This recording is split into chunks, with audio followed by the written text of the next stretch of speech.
Este es el momento exacto para compartir una buena conversación sobre libros, arte, cultura, cine, música y conocer la agenda cultural en todo el país. Bienvenidos a Exacta Dimensión, una hora de buena conversación, mejor plática y con un invitado especial, usted. Exacta Dimensión, a través de RCR, Red de Comunicación Regional. Dirección y conducción, Alberto Ríos Ramírez.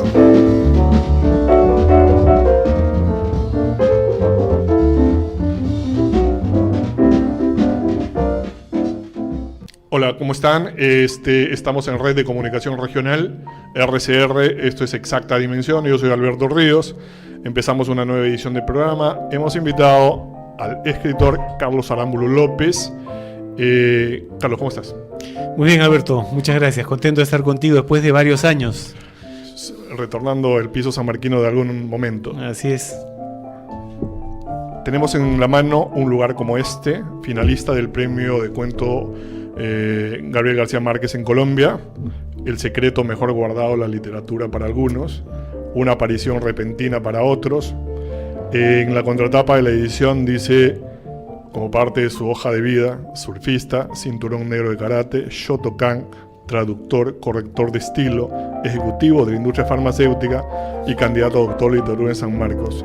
Esa parece la biografía del Chino Malpartida o de Magula Rosa, mezclado con Bukowski tal vez, no sé, algún escritor de esos potentes que no. ¿Cómo conjugas todo eso con el amor por la literatura y la posibilidad de crecer en la vida escribiendo o contando una historia? Mira, esa presentación me la recomendó Gabriel Alemán, porque vio la primera edición de ese libro. Esta que estás citando es la segunda edición. En la primera edición decía lo clásico: profesor, magíster en literatura, candidato al doctorado, ganador del premio tal otro. Y conversando me dijo, oye, saca todas esas cosas académicas que han puesto y pon tu vida mejor en la presentación, es muy interesante. A veces se olvida que el escritor no solo es un académico, es un ser humano. Sí, total, muy corriente también, ¿no? Total. Y yo creo que un poco el modelo es Hemingway, te digo. Hemingway fue una gran influencia en cierta época de mi vida.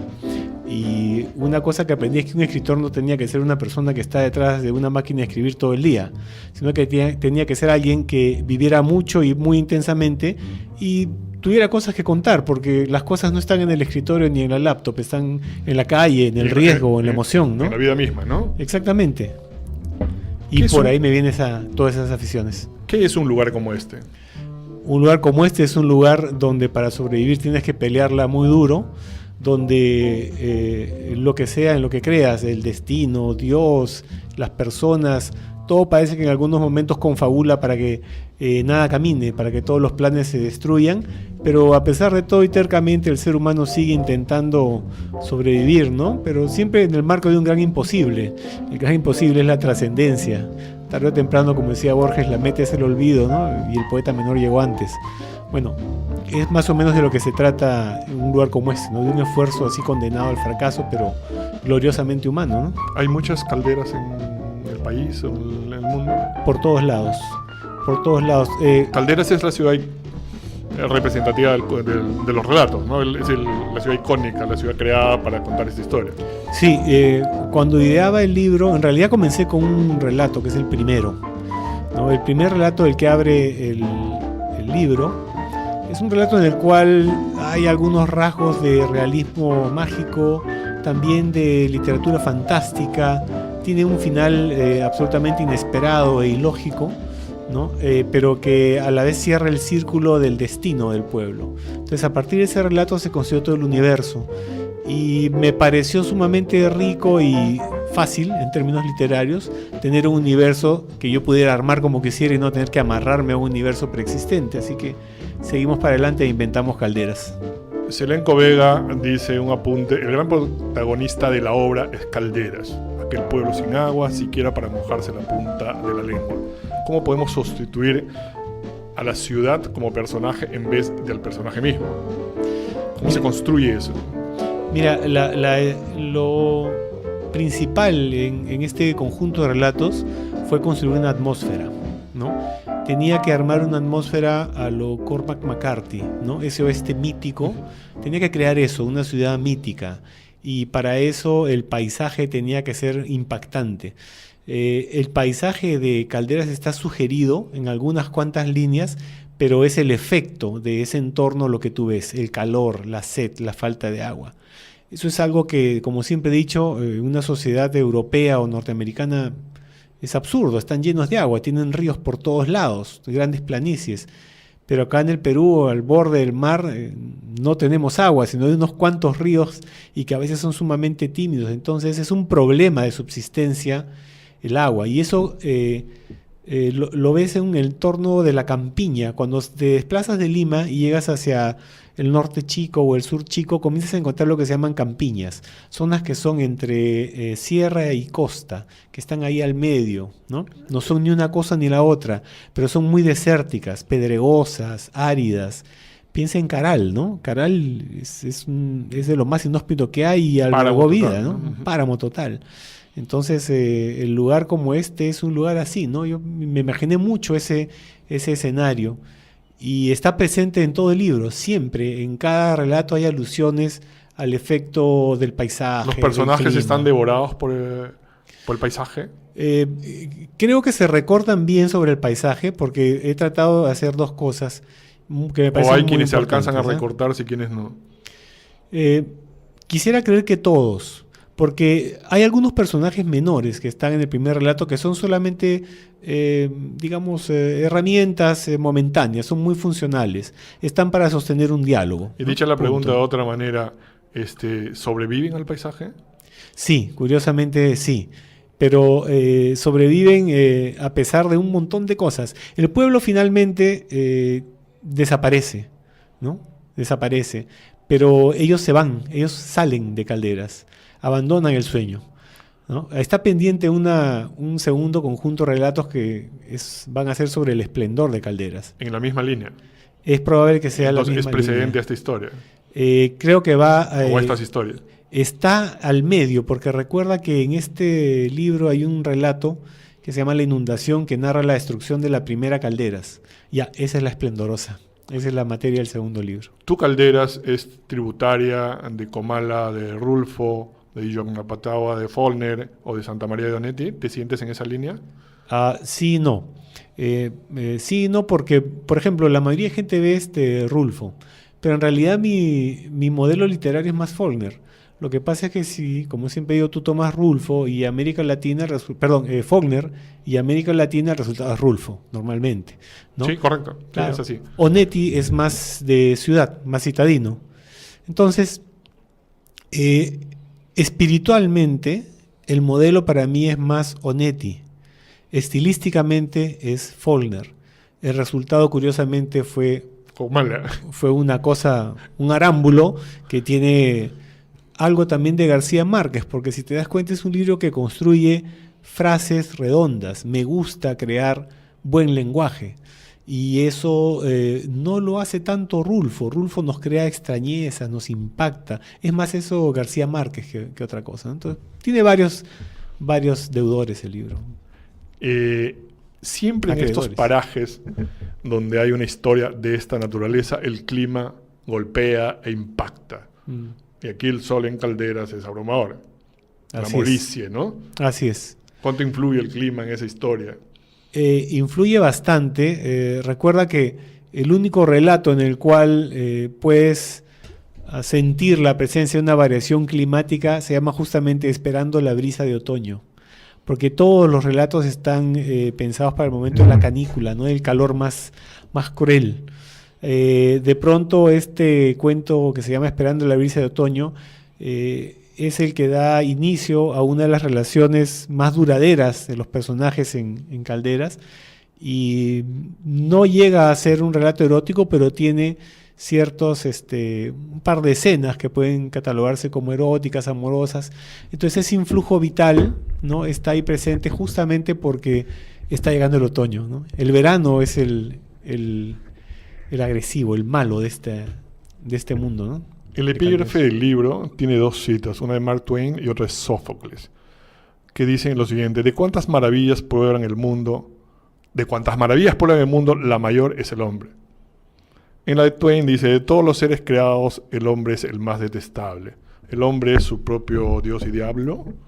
Claro. Es su infierno y salvación. Lo que sucede es que estaba marcando la cancha con esos dos epígrafes. Estaba diciendo, mira, el ser humano va desde acá hasta acá. Y en ese rango están mis personajes. Algunos son miserables, ¿no? Otros son simplemente personas que actúan como las circunstancias y su naturaleza los hace actuar. No tengo malvados ni villanos, es gente sometida a presiones extraordinarias. Como en la línea de Balzac todos tenemos esplendores y miserias. Exactamente. Y curiosamente, la gente más esplendorosa, más reflexiva de Calderas es la que primero se va. Ah, es duro, ¿no? Claro, claro. Tu experiencia, este libro fue finalista del premio de cuento Gabriel García Márquez en Colombia. ¿Cuál fue tu experiencia con llegar con un jurado que me pareció de primera, donde estaba Héctor Abad Facholince, estaba Marco Glantz, Pilar Bonet, Alberto Manguel y Conrado Zuluaga? Sí, mira, eso fue rarísimo, porque yo me había pasado muchos años sin enviar nada a concursos, ¿no? Yo me dedicaba a escribir porque me gusta escribir, es lo que yo soy un escritor, independientemente de que haya trabajado en otra cosa. Y de pronto decidí enviar este libro porque vi que había un buen jurado y dije, no, acá esta gente es bien seria, no va a aceptar presiones, esto va a ser el libro jugándoselas por sí mismo.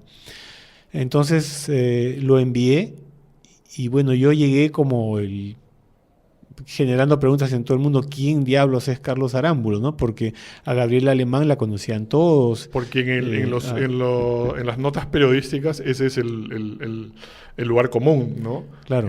¿Conoces a Carlos Arámbulo? Sí. ¿Sabes quién es? El secreto mejor guardado de la literatura. Yo me enteré que eso lo dijo Osvaldo Reynoso hace varios años. Se lo dijo a José Carlos Irigoyen, yo no sabía.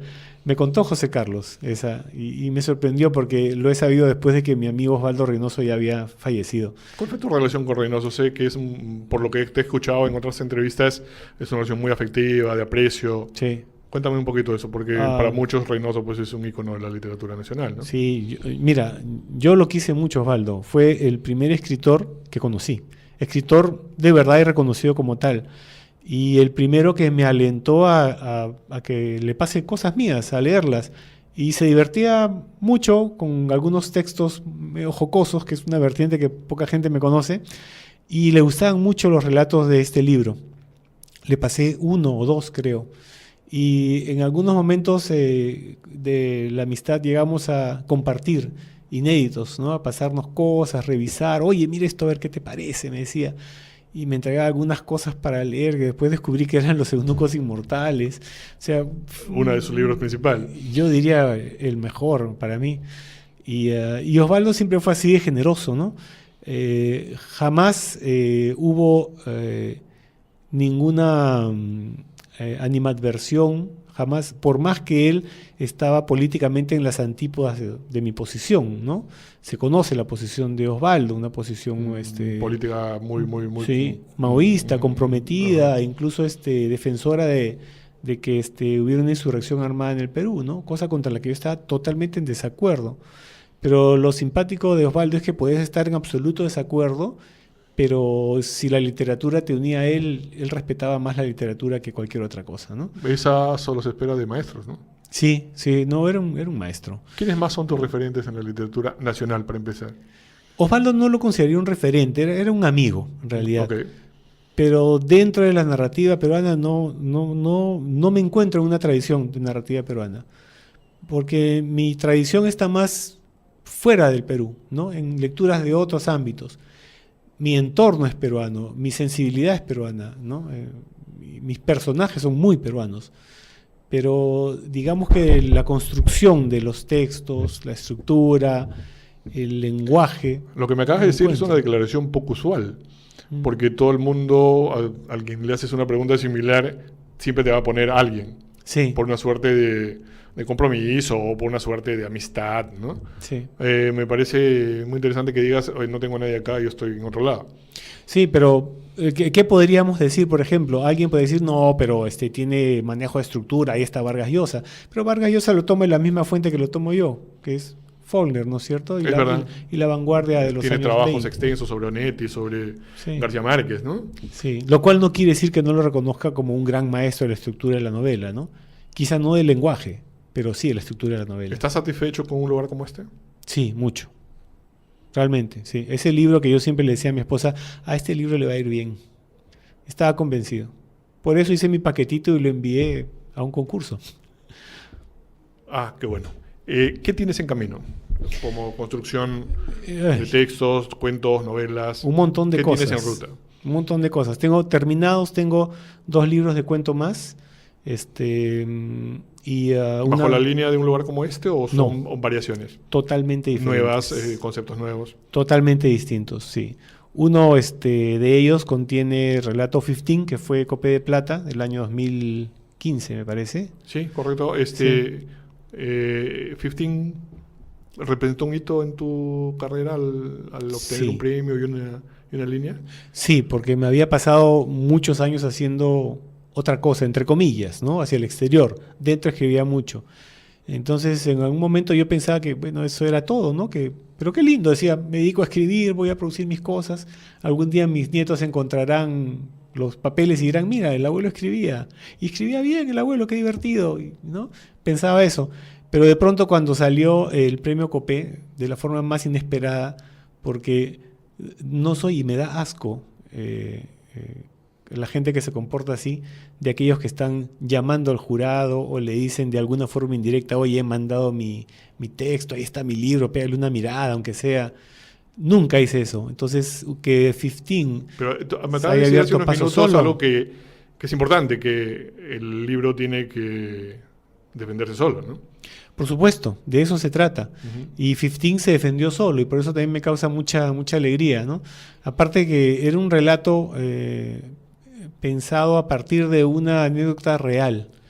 Digamos que el 10% es realidad y después tiene un 90% de ficción, pero ese 10% fue muy interesante para el desarrollo de la trama del relato. En ese libro hay relatos así y cada uno es diferente al otro. Es como un gran muestrario de técnica literaria, como diciendo, mira, todas estas son mis vertientes, ¿no? Si bien no te sientes parte de la tradición literaria contemporánea, sin embargo, hay en numerosos recuentos o en muchos recuentos de la narrativa contemporánea. Encuentro una edición del Banco Central, últimos y recientes narradores nacidos entre el 50 y el 65, preparada por José Antonio Bravo. Sí. ¿Sí? Ahí aparece un cuento muy breve tuyo que se llama El Arreglo. Ah, sí, ese cuento tuvo mucha suerte. Ese cuento lo envié al concurso de las 1000 palabras de Caretas, el año 93 me parece, y el jurado incluía a Julio Ramón Ribeiro. Y al momento de entregar los premios, yo quedé tercero. Por la circunstancia política, el primer premio lo entregó el Máximo San Román, porque se había enfrentado a Fujimori, se había autonombrado presidente. En fin, fue un intento medio farsesco, pero por lo menos valiente. El segundo premio lo entregó Dafne Sileri, si mal no recuerdo. Y el tercer premio, que fue el que me tocó a mí, para mi gran suerte lo entregó Julio Ramón Ribeiro. Entonces, bueno. claro, tengo el recuerdo de ese relato por eso, ¿no? Ese está en ese libro donde está 15.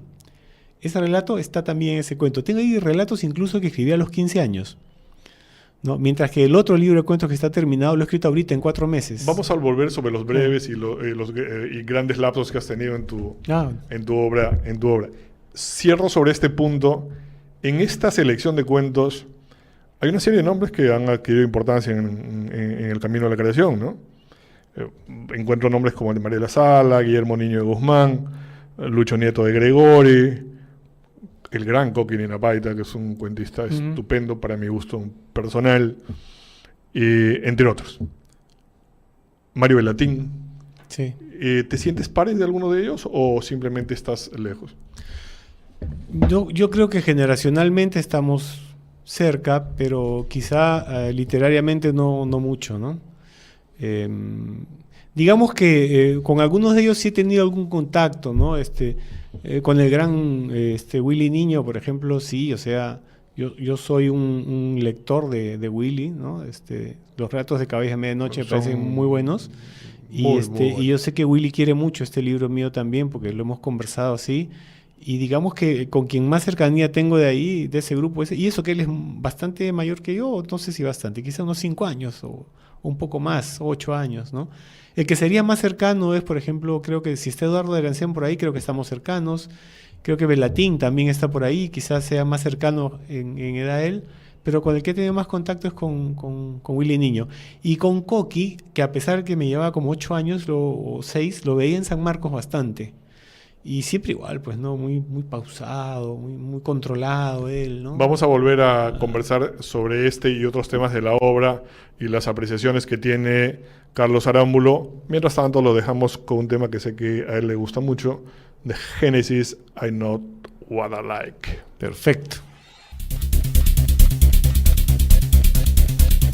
Red de Comunicación Regional, la red que une y comunica al Perú.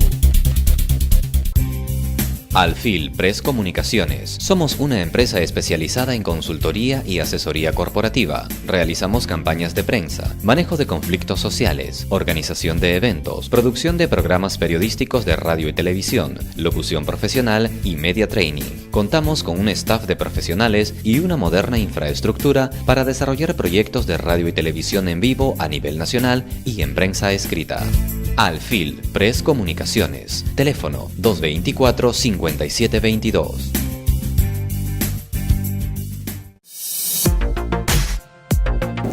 Ujina, tecnología diferente. Es un producto 100% peruano que desarrolló una plataforma de streaming para hacer radio y televisión y transmisión de todo tipo de eventos en vivo por internet. Es un acceso sencillo e intuitivo desde tu navegador de Smart TV, tableta, ordenador, consola de videojuegos, set-top box y muchos otros dispositivos más. Nuestra plataforma de streaming de audio y video es un servicio profesional único en todo el Perú y el mundo.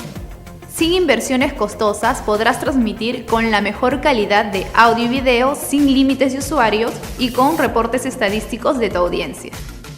Nuestros servicios son streaming para radio, streaming para televisión y transmisiones de eventos en vivo. Es nuestro sincero compromiso ofrecerle un servicio de calidad, una asesoría y capacitación personalizada que vaya acorde con su necesidad como organización de mayor éxito. Ujina, tecnología diferente, contáctenos.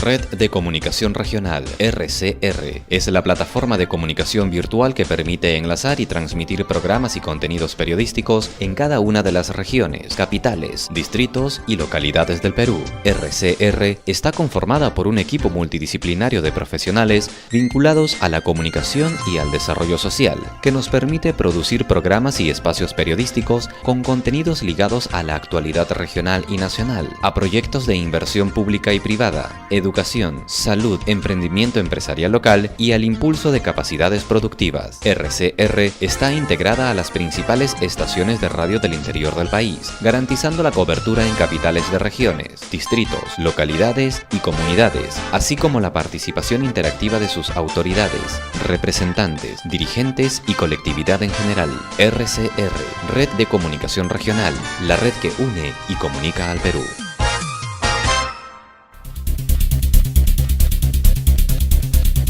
Red de Comunicación Regional, la red que une y comunica al Perú. Estamos de regreso en Exacta Dimensión. Esto es Red de Comunicación Regional. Yo soy Alberto Ríos. Continuamos con Carlos Arámbulo a seguir conversando sobre su obra y otros aspectos importantes sobre libros, cultura y promoción de todas estas actividades. Carlos, en el desarrollo de tu obra creativa has tenido lapsos importantes de silencio, ¿no? ¿Son 14 o 15 años? Desde tu última publicación hasta esta... Sí. ¿Eso a qué se debe? Porque hay escritores que van por una vena de publicar casi todos los años. Uh-huh. Cuéntanos.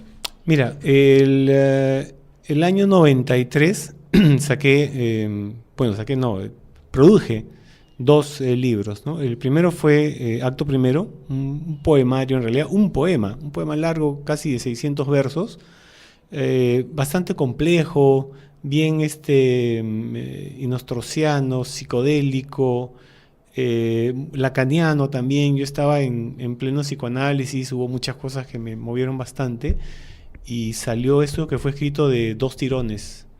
No sé si has oído hablar de este famoso poema de Coleridge Kublai Khan. Ujú. No terminó jamás el poema porque estaba soñándolo y lo despertaron y escribió lo que había soñado. Porque estaba escribiendo este poema larguísimo y estaba en el verso como 270, 280 y me llamaron a almorzar. Y perdí la concentración. Y al día siguiente estaba sufriendo porque no podía agarrar el poema. Y dije, ¿qué estaba escuchando ese día? Y puse la música, estaba escuchando Thick as a Brick de Jethro Tull. Y puse la canción y enganché con el ambiente, con el aire, con el poema en sí. ¿La música es Y un lo aliciente terminé. para crear? Para mí, muy, muy importante. Muy, muy importante. Yo escribo con música. Yo escribo con bulla. Yo escribo en lados increíbles, no te imaginas. Que no es fácil, ¿no? Para la mayoría, digamos. Sí, yo no, mira, por ejemplo, mi novela, la última, la he escrito en la Academia de Natación Johnny Bello mientras mi esposa hacía pilates y la gente tocaba pitos y gritaba 15, 16, 18, midiendo los tiempos de los nadadores. No tengo problema. Puedo escribir en una cafetería, en cualquier lado en realidad. He escrito en trenes, he escrito en aviones y he escrito también en mi estudio, obviamente, en un montón de lados. No tengo ese problema. ¿Habrá lapsos grandes todavía o ya vas a soltar alguna de las cosas que has escrito? No, ya esos lapsos obedecieron precisamente a que me ganó un poco la parte práctica de la vida. Y Que es parar la olla, dijiste un día. sí, parar la olla, ¿no? Entre mi esposa y yo, más ella, que bueno, felizmente tenía un buen trabajo, ¿no? Ella es diseñadora de interiores. Y yo creo que esa urgencia un poco que me hizo dejar de publicar, ¿no? Aparte que como que no había mucho movimiento, o sea, la edición era más una cosa muy heroica en los años 80s, 90s, recién poco a poco ha ido mejorando esto. Yo me acuerdo de Épica, Esteban ¿no? Quirós como una cosa excepcional, De Jaime Lluvia. Campodónico, claro, Jaime Campodónico, en fin, sellos que eran realmente, Jorge Eslava con Colmillo Blanco, ¿no? Pero como que yo era medio lejano al mundete, o sea, conocía a la gente, era amable con ellos, pero no era de estar ahí muy metido, y nunca me ha gustado estar muy metido, muy visible, ¿no? Entonces, como entenderás esto del premio, que me seguían con un camarógrafo, un chaperón que me llevaba a todos lados, me hacían filmar, Estabas entrevistas. camino a la alfombra Era como roja. Hollywood, entonces me hizo sentir bien raro, o sea, es agradable porque te frotan el ego de una forma increíble, o sea, te hacen sentir querido, respetado, amado, en fin, todo, ¿no? Pero no es mi idea, pues mi idea es más del escritor sentado escribiendo donde sea. Entonces, como que también, no sé si me dejo entender, pero tengo como una parte un poco huraña y otra parte que es muy social. Puedo hacer muchos amigos con mucha Tengo la facilidad, sensación que pero la parte social va a empezar a caminar y van a aparecer nuevos libros tuyos.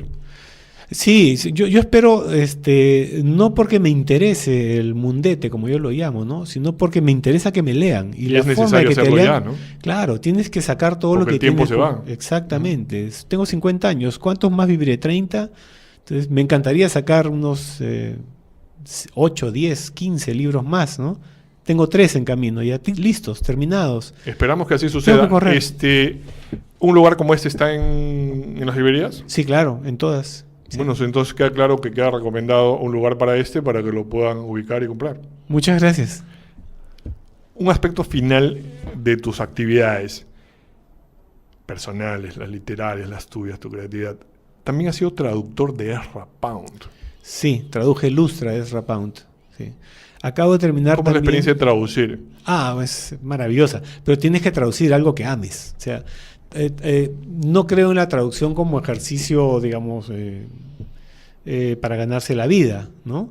Si traduzco un texto literario, lo traduzco porque amo el texto, porque me gusta el texto o tengo alguna relación especial con el autor. Justo acabo de terminar y ya está para decidiéndose impresión en qué sello y cómo, una traducción de James Joyce, toda la poesía de Joyce. Bueno, toda la poesía editada, que es Poem Spanish ¿Debe salir y este Chamber año? Music. Debe salir este año. Ya lo tienen unos amigos de una editorial y están viendo ahora en una feria que hay en Buenos Aires colocarlo continentalmente. Es una edición semicrítica. Tengo todos los poemas anotados con notas sobre la biografía de Joyce, sobre correlaciones entre cada poema y algunos textos como el Finnegans Wake o el Ulises, ¿no? Porque muchos de los poemas están imbricados con la experiencia de vida de Joyce y esta a su vez con las novelas, con la narrativa. Y además en la traducción hay que mantener cierta independencia. En un libro del que hablamos de Faulkner, de Sonido y la Furia, hay una traducción de Jorge Luis Borges y hay tramos donde se mezcla Borges con Faulkner.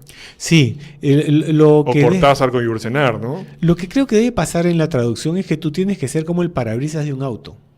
Tú estás ahí, pero no te debes dejar ver más allá. O sea, si se ve al traductor en la traducción, algunos dirán que ese es el trabajo del traductor, dar su lectura, dar su versión. Pero tienes que hacer que esa versión sea lo más cercana a la idea en el idioma original que tú te has formado del autor, ¿no?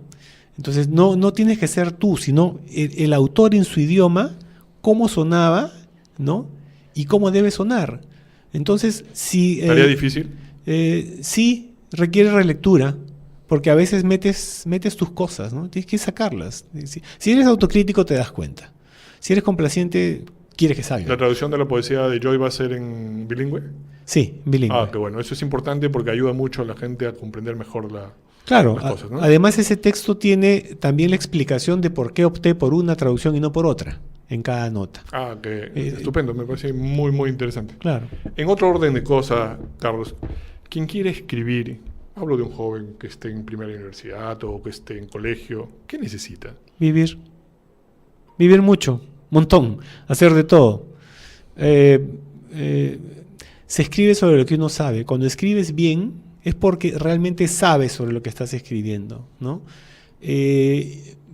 Cormac McCarthy, Faulkner, Vargas Llosa, es gente que ha escrito sobre lo que ha vivido, ya sea literariamente, pero más vitalmente. Piensa en Piura, en la obra de Vargas Llosa, ahí está. Y piensa en La Lima de Odría, ahí está, o sea, ahí está Vargas Llosa. Conversación en la catedral. Claro. Piensa también, por ejemplo, en el sur de Faulkner, ¿no? Él es el escritor del sur, ¿no? ¿Quien se decide escribir debe hacerlo de modo personal o es importante que asista a talleres, espacios de creación? Mira, ¿Cuál es tu opinión? Los talleres, ¿qué te dan? Te dan un cierto rigor y la oportunidad de que otros te lean y te miren. Existe el riesgo que se conviertan también en herramientas sociales, ¿no? Que al final la gente del taller termina ayudando a los mismos del taller. Entonces se puede formar una especie de argollita que, si reconoce el talento y de verdad existe y lo promueve, excelente. Pero si va a postergar a otros escritores que no están en el taller, no han sido de taller, pero han surgido solos, ahí creo que hay un problema, ¿no? Pero ahora la cosa es como que más abierta. Ahora puede pasar lo que me pasó a mí, ¿no? Tú envías tu texto y le va bien. Y comienzas a disparar una carrera. Entonces creo que ahora, más que antes, para existe quien esa esté en esa posibilidad. ruta de inicio, ¿cuáles son los libros indispensables que debería leer? Alguna vez viendo la página de Guillermo Sacomano en Buenos Aires, antes de entrar a su taller te pone, tienes que venir leyendo esos 10 libros. Claro, por eso es para que seas una versión de Sacomar. Entonces yo no creo en eso. Yo creo que las lecturas ¿Cuáles son esas lecturas no sé, que a ti te parecen indispensables? te podría hablar de los libros que a mí me han formado como escritor. Correcto, Claro. y que, digamos, puede servir como un disparador para alguien que está escuchando, ¿no? Ok, yo te diría todo Borges, todo, ¿no? Joyce, Sterne. La vida y opiniones del caballero Tristram Shandy es el Quijote de los ingleses. Es extraordinario, es una gran novela. Rabelais me parece extraordinario también. Faulkner, por supuesto. Arguedas es una cosa brutal. Arguedas es un forzamiento del lenguaje para que explote el alma de Arguedas en el texto increíble. Es un experimento lingüístico espantosamente duro, pero bien honesto, ¿no? Y a ratos se puede caer como estructura, pero el lenguaje de Arguedas, eso va a sobrevivir siempre. Curiosamente, mira, no tanto Ribeiro, aunque sí por ahí he tenido una época medio ribeireana, Todos ¿no? hemos tenido una época Sí. revirana. Hemingway es una gran escuela, porque con Hemingway pasa lo que pasó con el verso libre, con los imajistas, ¿no? Comenzamos a romper la métrica y comenzamos a escribir versos de cualquier longitud. Entonces todo el mundo pensó que era fácil. Simplemente escribes y cortas en 8 sílabas, después en 15 lo que quieras, con tal que suene bien. Y se perdió el dominio y el artificio. En Hemingway tú tienes la versión preliminar a lo que después sería el minimalismo norteamericano ya esencial. Porque Hemingway todavía te Cuando hablas de muestra los minimalismo, ¿estás hablando de moldes, ¿no? Carver, por ejemplo? Por ejemplo, a mí no me gusta personalmente, pero es una gran influencia en el Perú. Todos son carverianos, bueno, no todos, pero muchísima gente Muchos. es carveriana. Pero es que tú no puedes comenzar desde Carver, porque para destruir tienes que saber cómo se construye, ¿no? Entonces es como que quieras participar de la demolición cuando ni siquiera has construido medio piso de la casa. Entonces tienes que saber cómo se hace la casa, ¿no? Y yo creo que quizá eso puede ser interesante en los talleres. ¿Sabes qué creo? Un taller que sea ejercicios, pero no para que saques lo tuyo, sino para forzarte a manejar ciertos estilos, ¿no? Carlos, ¿cómo ves hoy el espacio de la creación? ¿Se están editando libros? ¿Cómo está la producción literaria? ¿Qué autores o quiénes están en ruta de crecer? Porque yo, es una opinión muy personal, a veces abro un periódico el domingo y daría la sensación que en este país solamente escriben Santiago Roncagliolo, Jeremías Gamboa, Renato Cisneros y alguno más, ¿no? Sí, Siento que muchos autores que tienen obras interesantes no están visibilizados, o lo suficientemente visibilizados. claro. Mira, se está abriendo, creo que se está abriendo. De los autores que has mencionado, por ejemplo, yo creo y he discutido mucho con algunos amigos, ¿no? Que la mejor prosa de ese grupo la tiene Jeremías Gamboa, por ejemplo. A pesar que Osvaldo le daba con palo al inicio de contarlo todo, ¿no?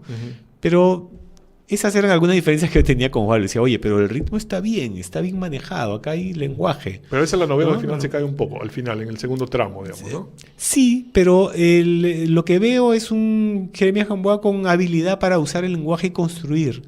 Hay que nos guste o no lo que construye, que estructuralmente se caiga, ya es otro juicio, ¿no? Te digo. Ahora, hay bastante gente que publica en editoriales independientes, ¿no? Que hace un gran esfuerzo.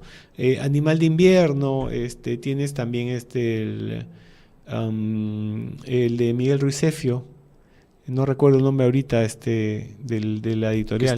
Que están en el mercado. ahorita. Claro, tienes Estruendo Mudo de Álvaro Lazo, que de todos los chicos es el que más se mueve mediáticamente y que promueve más a sus escritores.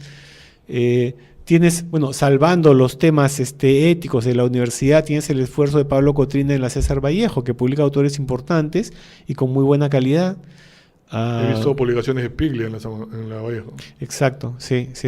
Incluso a Magela Bodán, que fue la ganadora del García Márquez, donde yo fui finalista, la ha publicado él también. Entonces, ¿consideras que sí se están abriendo espacios para gente que no está tan metida en los medios? Yo creo que sí. Y, por ejemplo, mira, para volver al tema de este concurso que fue muy grande, muy importante, si te das cuenta, solamente había un libro de Random House, de Penguin Random House, y los otros 4 eran de editoriales independientes. Entonces sí hay un espacio para la edición independiente, ¿no? Creo que hay que impulsarlo un poquito más y hay que formar lectores. Pero para formar lectores también tenemos que abandonar ciertas taras de nuestra literatura local, ¿no? Hay una tendencia, por ejemplo, a reproducir miméticamente voces ajenas y ahí muchos relatos se caen. O sea, por querer escribir como el chofer de combi, terminas haciendo una mezcla de chofer de combi con filósofo existencialista que no existe. Y el relato suena falso y se cae. Entonces, o describes desde tu perspectiva de autor, como un buen lenguaje, o asumes la perspectiva del personaje con su lenguaje. Pero si lo vas a asumir con todas sus consecuencias, con sus hierros, con sus fallas, sus errores, y sin las palabras lindas que por ahí quieres poner. Entonces, yo creo que ¿Qué hacemos para promover la lectura eso. entonces? Mira, en Colombia hay un experimento interesante, que es la red de bibliotecas públicas. Habría que formar algo así. Se están haciendo varias cosas. Esto de repartir los libros en el metropolitano, comenzar a hacer más activismo por parte de editoriales independientes es muy bueno. El Ministerio de Cultura está haciendo buenos esfuerzos por promover la lectura también. mira, dentro de muy poco voy a ir a una cárcel a leer algo de un lugar como este. Ya ha ido Alonso Cueto, ha ido Juan Manuel Chávez. O sea, Hay que impulsar eso. hay que impulsar esas cosas. Pero también sabes qué creo, y discúlpenme la gente que es muy ortodoxa, pero no puedes pedirle a un niño que comience leyendo Paco Yunque para construirlo como lector. Correcto. Es un cuento triste, depresivo, para un adulto, político. Tienes que hacerlo leer cosas que realmente lo enganchen en la ¿Qué te lectura. parece la idea del director de la Biblioteca Nacional, del nuevo director, de seleccionar los 60 títulos que publicó Caretas como los libros que todo peruano oculto debe leer como un inicio? Sí, ¿Te gusta la idea? mira, puede ser, no sé qué libros sean, ¿ya? No sé cómo se han elegido esos libros, ni qué juicio hubo detrás para elegirlos. Yo desconfío siempre de esas recetas. Los 1000 lugares que debes conocer antes de morir, los 100 libros que tienes que leer, las 10 canciones de amor inolvidables, los 10 consejos para escribir, por Dios. Cada vez que leo una de esas cosas me provoca quemar lo que estoy leyendo. No hay consejos para que hagas tu vida. Tu vida la haces como te da la gana y escribes como te sale del Parte forro. del ejercicio de la libertad. Exactamente. Pero bueno, no sé si eso sea lo más adecuado, pero habría que verlo, ¿no? Carlos, ha sido un placer conversar hoy contigo. Seguramente continuaremos con las próximas apariciones de tus libros. Con todo gusto. Y damos finalizado el programa, no sin antes recomendar, como siempre, algunos libros que son importantes. El Congreso de la República publicó hace un tiempo a José Antonio Encinas, el educador puneño que fue parlamentario en la década del 20, sus discursos. Considero que hay un valor en este libro donde expone en sus discursos parlamentarios temas de salud, de educación, presupuesto público, ciencia, y pareciera que a veces esos discursos han sido dados hoy. No terminamos de resolver nuestros problemas a pesar de los años. Un clásico siempre es bueno, Shakespeare, A Rey Lear, sobre el ejercicio del poder y el reparto del mismo, tan importante en estos tiempos también. Y Alexis Iparraguirre, para muchos críticos, fue entre los mejores libros de cuentos aparecidos en el 2016, El fuego de las multitudes. Con eso nos despedimos y les dejamos con otro tema que le gusta tanto a Carlos Arámbulo, Jethro Tull, Canción de Jeffrey.